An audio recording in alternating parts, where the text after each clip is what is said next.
এটা হচ্ছে আসাদুল্লাহিল গালিব, যার হাতে রয়েছে জুলফিকার তলোয়ার। লা ফাতা ইল্লা আলী, লা সাইফা ইল্লা জুলফিকার। কি কথা ঠিক না বেটি?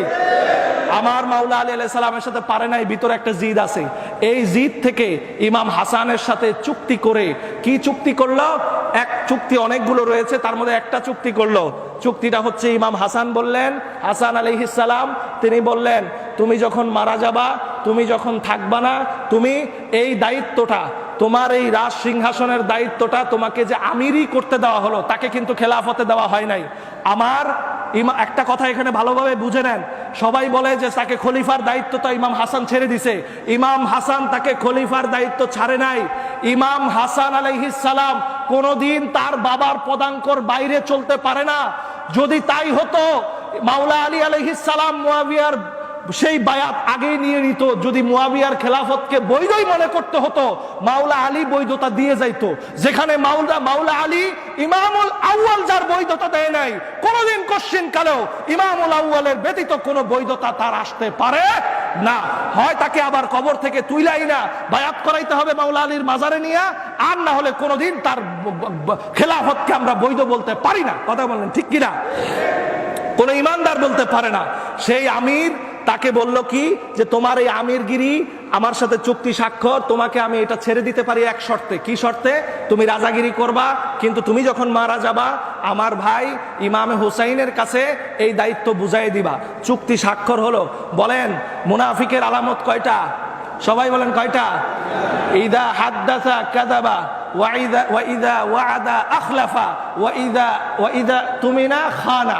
যখন আমানত দেয় খেয়ানত করে, যখন ওয়াদা করে খেলাফ করে, যখন কথা বলে মিথ্যা কথা বলে। সে তখনও ইমাম হাসান আলাইহিস সালামের সামনে মিথ্যা কথা বলে সিগনেচার করে নিয়েছিল। তখন তার কথাটা যদি সত্যই হইতো, তাইলে তার মৃত্যুর পরে দায়িত্বটা ইমামে হোসেন পাইতো। বলেন পাইতো কি পাইতো না?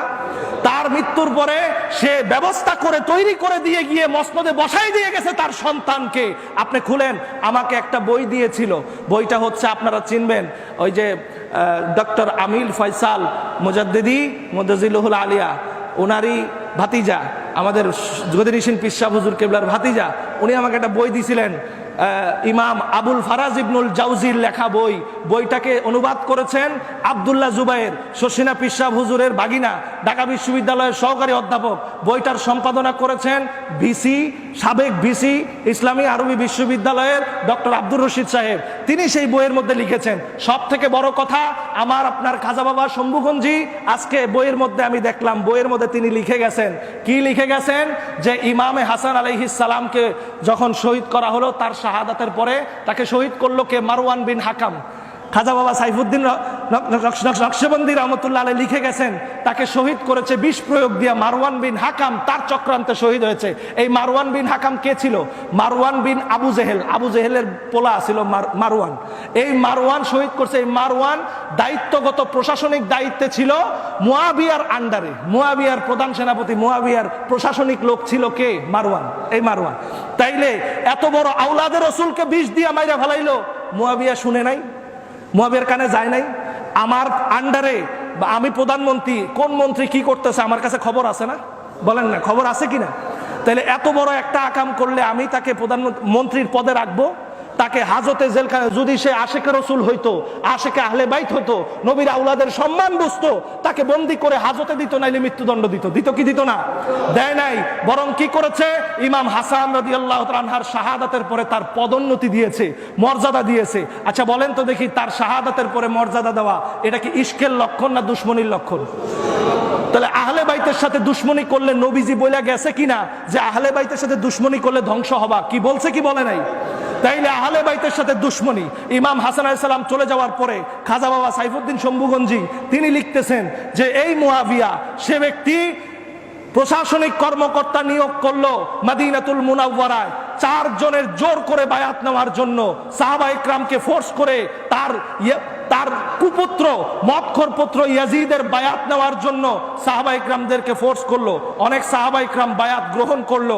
তার অত্যাচারে পড়ে, তার তলোয়ারের সামনে পড়ে সেই বায়াত গ্রহণ করার পরে 4 জন বায়াত গ্রহণ করে না, কোনো মতেই গ্রহণ করে না।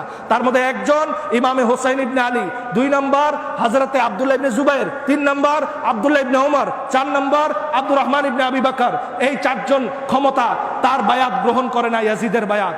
মুয়াবিয়া ইবনে আবি সুফিয়ান লোক পাঠাইলো, যে করে হোক চারজনের বায়াত গ্রহণ করো, চারজনের বায়াত গ্রহণ করতেই হবে। মারওয়ান মদিনায় আসলো, মদিনায় এসে চারজনের উপর খুতবা দিল, জোর জবরদস্তি করলো, এমনকি সে পায়তারা করলো, সে বলল যে মুয়াবিয়া, আবু বকর এবং ওমর রাদিয়াল্লাহু তাআলা আনহুমা তাদের সিস্টেমে বায়াত নিচ্ছে, মুয়াবিয়া নাকি আবু বকর আর ওমর রাদিয়াল্লাহু তাআলা আনহুমার সিস্টেমে নাকি বায়াত নিচ্ছে। সেদিন হুজর বিন আদি দাঁড়িয়ে প্রতিবাদ করেছিল।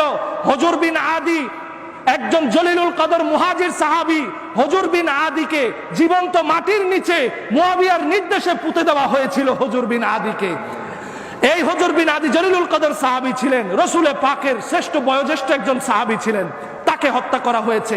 হযরতে আবু বকর সিদ্দিক রাদিয়াল্লাহু তাআলা আনহুর সন্তান বায়াত নিল না, হযরত আব্দুল্লাহ ইবনে জুবায়ের বায়াত নিল না, হযরত আব্দুল্লাহ ইবনে ওমর তিনি ইয়াজিদের বায়াতকে চাপে পড়ে গ্রহণ করেছিলেন। বুখারীর মধ্যে আছে, বুখারীর riwayat, সেখানে আছে তিনি বায়াত নিয়েছিলেন।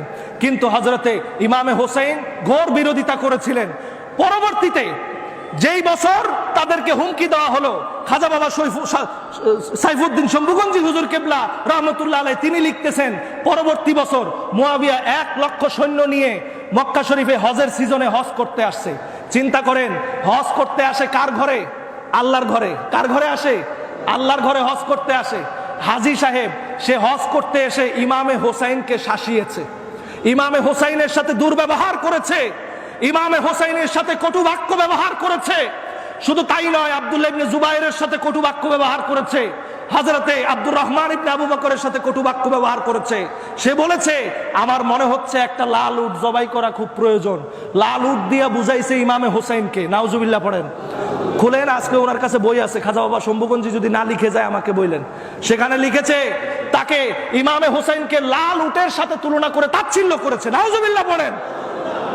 তাহলে যে ব্যক্তি বেহেশতের সর্দার হযরতে হুযায়ফা রাদিয়াল্লাহু তাআলা আনহু, হুযায়ফা ইবনুল ইয়ামান থেকে হাদিস বর্ণিত, জিবরিল আমিনকে আল্লাহ বলে পাঠাইছে, এটা রাসূলুল্লাহর কথা না, গিয়ে বলো রাসূলকে যে আমি আল্লাহ বলতেছি, বেহেশতের সর্দার আমি আল্লাহ বানায় দিলাম হাসান আর হোসেনকে। পড়েন না সুবহানাল্লাহ। তাহলে যে ব্যক্তি হযরতে হোসেনকে 4 পাওয়া জানোয়ারের সাথে তুলনা করে, সে কি কোনোদিন জান্নাতি হতে পারে? পৃথিবীর মানুষ যদি একদিকে দাঁড়ায় বলে সে জান্নাতি, একলা আমি আরেক দিকে দাঁড়ায় বলবো কোনদিন আমি তার জান্নাতে যেতে চাই না।